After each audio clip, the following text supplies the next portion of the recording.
আপনাদের সম্মেলন কমিটির পক্ষ থেকে আমাকে বিষয় দেওয়া হয়েছে বেদাত সম্পর্কে। আমরা বেদাত বুঝি তো, বেদাত কাকে বলে অনেকেই বুঝি, যেহেতু বেশিরভাগই এখানে ওলামায়ে কেরাম। আল্লাহ রাসূল সাল্লাল্লাহু আলাইহি ওয়াসাল্লাম তার একটি হাদিসে বেদাতের সংজ্ঞা এবং হুকুম দুইটাই বলে দিয়েছেন। খুব সংক্ষিপ্ত হাদিস। হাদিসটি সহিহ বুখারীতেও এসেছে, সহিহ মুসলিমেও এসেছে, হাদিসের অন্যান্য গ্রন্থেও এসেছে। আধা লাইনের হাদিস, কয়েকটা শব্দ, এই সংক্ষিপ্ত কথার ভিতরে আল্লাহ রাসূল বেদাত কাকে বলে এবং এর হুকুম কি সব বলে দিয়েছেন। সেই হাদিসটি হচ্ছে, মান আহদাসা ফি আমরিনা হাযা মা লাইসা মিনহু ফাহুয়া রাদ্দুন। জোরে বলেন সুবহানাল্লাহ, আরো জোরে বলেন সুবহানাল্লাহ। উলামায়ে কেরাম বলেছেন এই হাদিসটা শরীয়তের অর্ধেক, শরীয়তের গোটা শরীয়তের অর্ধেক এই হাদিসের ভেতর ঢুকিয়ে দেওয়া হয়েছে। এই হাদিসের ভিতরে আমাদের নবী সাল্লাল্লাহু আলাইহি ওয়াসাল্লাম বেদাত কাকে বলে এবং বেদাতের হুকুম কি, সেটাকে আপনি কি করবেন সেটাও বলে দিয়েছেন। রাসূল বলতেছেন, মান আহদাসা, ইহদাস মানে হচ্ছে নতুন উদ্ভাবন করা, নতুন করে কোনো কিছু সৃষ্টি করা। বেদাত শব্দের শাব্দিক অর্থও এটা। এজন্যই আল্লাহকে বলা হয় বাদিয়া। আল্লাহর একটি নাম হচ্ছে বাদিয়া, বাদিউস সামাওয়াতি ওয়াল আরদ। আল্লাহ তাআলা এই যে আসমান এবং জমিন বানিয়েছেন, অন্য আরেকজনেরটা কপি করেছেন না, নিজেই শুরুই করেছেন তিনি। কোনটা কপি করেছেন? আমরা যখন কোনো কিছু বানাই তখন আরেকজনেরটা দেখি যে তারটা কেমন, আরো 4-5টা মডেল দেখে এরপরে একটা বানাই। কথা ঠিক কিনা? একজন লেখক যখন বই লিখেন 10টা 5টা 50টা বই সামনে রেখে এরপরে তিনি কিতাব লিখেন। একজন আলোচক যখন আলোচনা করেন তখন আরো 10 জন 5 জন মুহাক্কিক উলামায়ে কেরামের আলোচনা শুনে তারপরে তিনি আলোচনা করেন।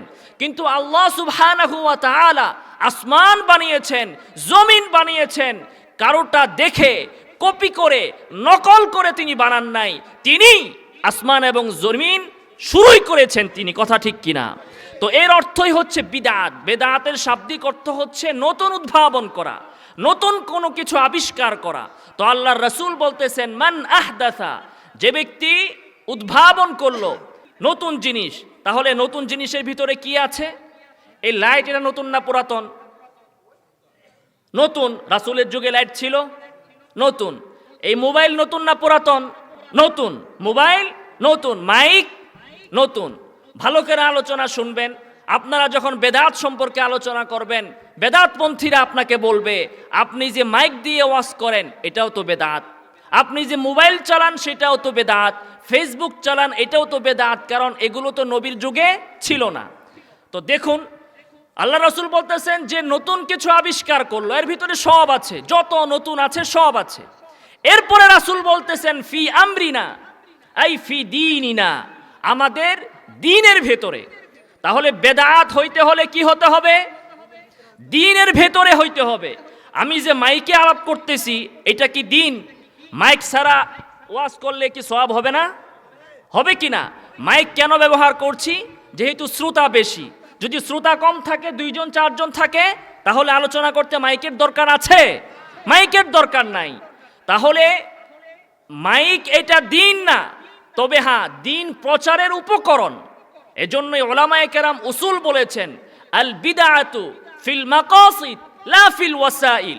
বেদাত হয় মাকাসিদের ভেতরে, মূল ইবাদতের ভিতরে, ওয়াসাইলের ভিতরে, উপকরণের ভেতরে বেদাত হয় না। বিমান নতুন না পুরাতন? জোরে বলেন সবাই, বিমান নতুন না পুরাতন? রাসূলের যুগে ছিল, হেলিকপ্টার ছিল, রকেট ছিল। তাহলে তারা বলবে তোমরা যে হজে যাও বিমানে চড়ে, এটাও তো বেদাত। এই সব নতুনকে আল্লাহর রাসূল বের করে দিলেন কি বলে? ফি আমরিনা, আমাদের দ্বীনের ভেতরে। যদি কেউ নতুন বানায় তাহলে সেটা শরঈ বেদাত হবে। তো আমরা বিমানে করে হজে যাই, বিমানে চড়া দ্বীন না, হজ হচ্ছে ইবাদত। হজে আপনি রিস্কায় চড়ে যান, বিমানে করে যান, টেম্পুতে করে যান, পায়ে হেঁটে যান, সেটা হচ্ছে ওই ইবাদত পালনের উপকরণ, সেটা মূল ইবাদত নয়। তো আল্লাহর রাসূল বললেন, যে ব্যক্তি দ্বীনের ভিতরে নতুন কিছু আবিষ্কার করবে, এটা হচ্ছে কি? বেদাত। এই দুই শব্দে বলে দিলেন, মান আহদাসা ফি আমরিনা হাযা, ফি আমরিনা হাযা ফি দীনিনা মা লাইসা মিনহু। এটা আহদাসারই ব্যাখ্যা। নতুন করলো মানে যেটা দ্বীনে আগে ছিল না, রাসূলের যুগে সেটা দ্বীনের অন্তর্ভুক্ত ছিল না, খোলাফায়ে রাশিদিনের যুগে দ্বীনের অন্তর্ভুক্ত ছিল না। এমন নতুন কিছু যে আবিষ্কার করবে, কোথায়? দুনিয়ার ভেতরে না দ্বীনের ভেতরে? জোরে বলুন, কোথায়? দ্বীনের ভিতরে না দুনিয়ার ভেতরে? তাহলে দুনিয়ার যত কিছু আবিষ্কার হবে সেগুলোর মধ্যে বেদাতের প্রশ্ন আসবে? মাইকের ভেতরে বেদাতের মাসালা আসবে? বিমানের ভেতরে আসবে? জোরে বলেন, আসবে? এই যে আমরা সামিয়ানাটা নিয়েছি, আসবে? আসবে না।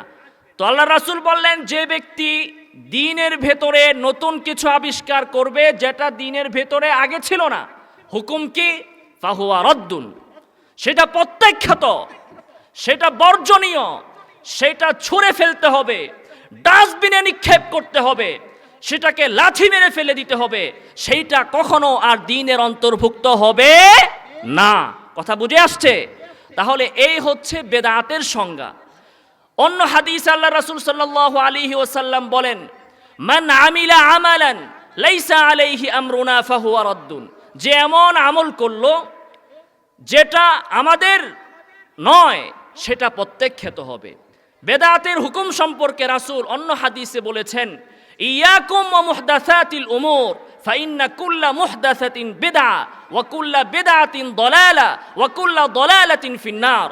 নতুন যা কিছু দ্বীনের ভেতরে আবিষ্কার করা হবে সেটা বেদাত, আর প্রত্যেক বেদাত গুমরাহি, আর প্রত্যেক বেদাত জাহান্নামের ভেতরে যাবে।